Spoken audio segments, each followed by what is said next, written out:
Pemerintah Provinsi Sumatera Selatan mendorong keterlibatan sektor swasta dalam mensukseskan program nasional 3 juta rumah bagi masyarakat berpenghasilan rendah.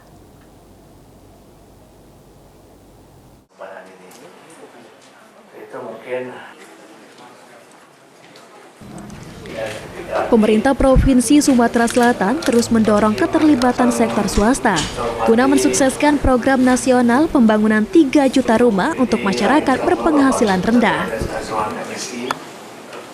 Sekretaris Daerah Provinsi Sumatera Selatan, Edward Chandra, mengungkapkan, selain mengandalkan dana APBD, pemerintah Provinsi Sumatera Selatan juga menggandeng berbagai pihak, termasuk perusahaan swasta untuk mempercepat penyediaan rumah layak huni.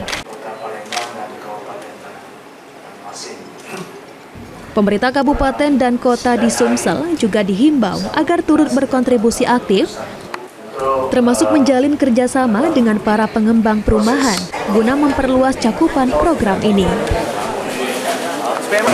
Juga kita mendorong untuk bagaimana dari APBD juga ada untuk program 3 juta rumah ini, dan juga kita dorong pihak-pihak lain terkait seperti CSR dari perusahaan-perusahaan juga untuk bisa membantu pelaksananya penyediaan 3 juta rumah khususnya di wilayah Provinsi Sumatera Selatan.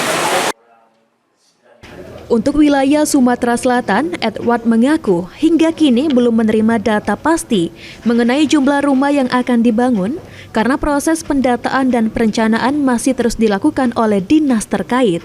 Lutfi, PAL TV.